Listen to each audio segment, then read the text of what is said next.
नागालैंड के लोगों ने आखिरी बार 1998 में कांग्रेस के लिए वोट किया था।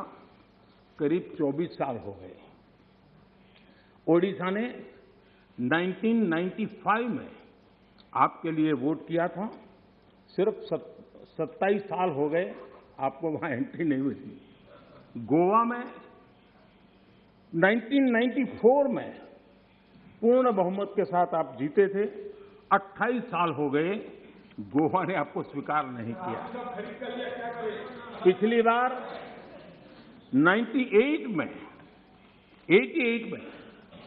त्रिपुरा में वहां की जनता ने वोट दिया था। करीब 34 साल पहले त्रिपुरा में। कांग्रेस का हाल है यूपी, बिहार और गुजरात। आखिर में 1985 में 1985 में करीब 37 साल पहले आपके लिए वोट किया था। पिछली बार पश्चिम बंगाल में वहां के लोगों ने 1972 में करीब 50 साल पहले आपको पसंद किया था। तमिलनाडु के लोगों ने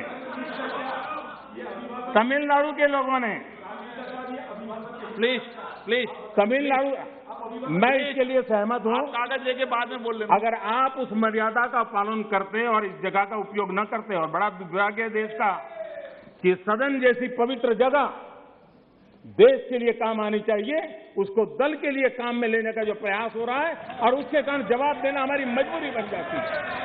जवाब देना हमारी मजबूरी बन जाती है।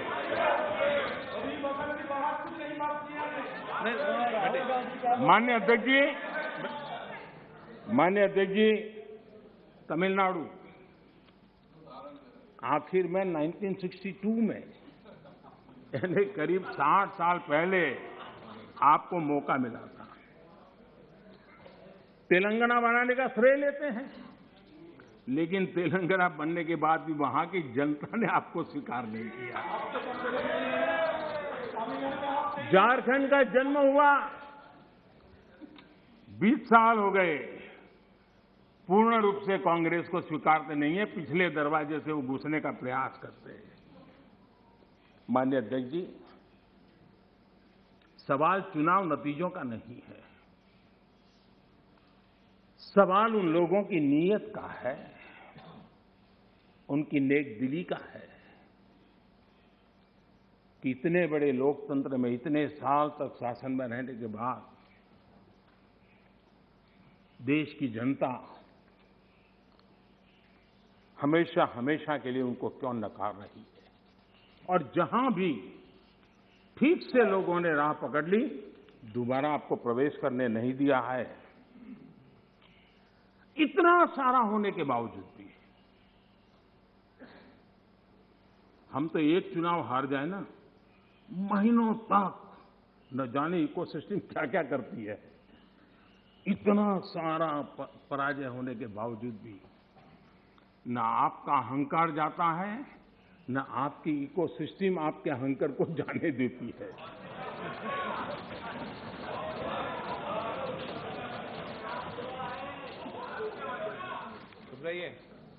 इस बार अभिरंजन जी बहुत सारे शेर सुना रहे थे। चलिए, मौका मैं भी ले लूं। और जब अहंकार की बात मैं कर रहा हूं, तब तो मुझे कहना ही पड़ेगा, वो जब दिन को रात कहें तो तुरंत मान जाओ।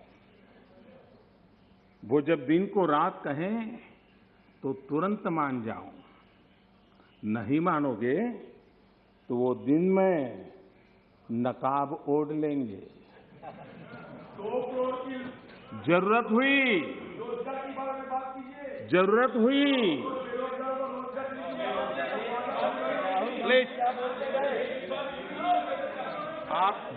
हुई तो हकीकत को थोड़ा बहुत मरोड़ लेंगे। वो मगरूर है, खुद की समझ पर बेइंतहा। उन्हें आईना मत दिखाइयो, इन्हें आईना मत दिखाओ, वो आईने को भी तोड़ देंगे।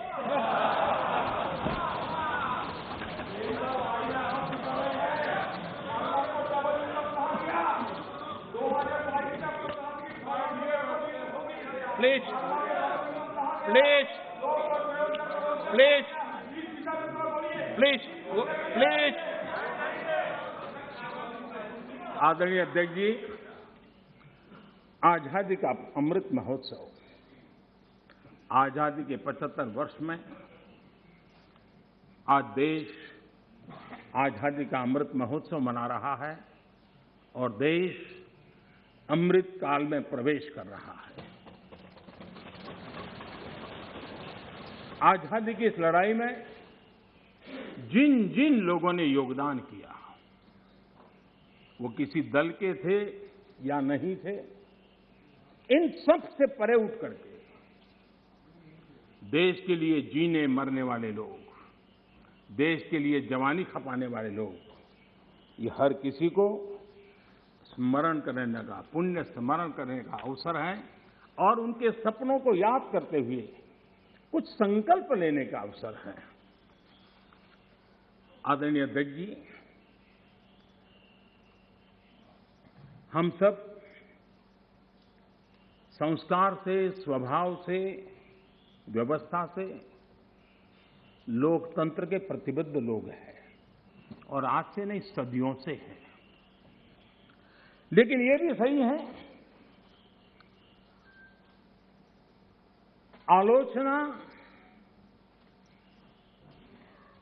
ये जीवंत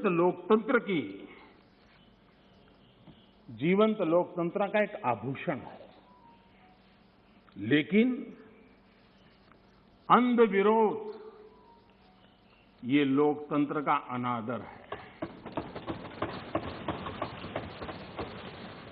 सबका प्रयास, इस भावना से भारत ने जो कुछ हासिल किया है, अच्छा होता, उसे खुले मन से स्वीकार किया गया होता, उसका स्वागत किया होता, उसका गौरवगान करते। बीते 2 सालों में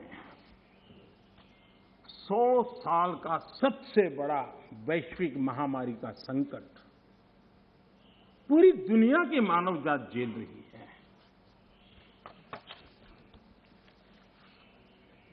जिन्होंने भारत के अतीत के आधार पर ही भारत को समझने का प्रयास किया, उनको तो आशंका थी, कितना बड़ा विशाल देश, इतनी बड़ी आबादी, इतनी विविधता, ये आदतें, ये स्वभाव, शायद ये भारत इतनी बड़ी लड़ाई नहीं लड़ पाएगा।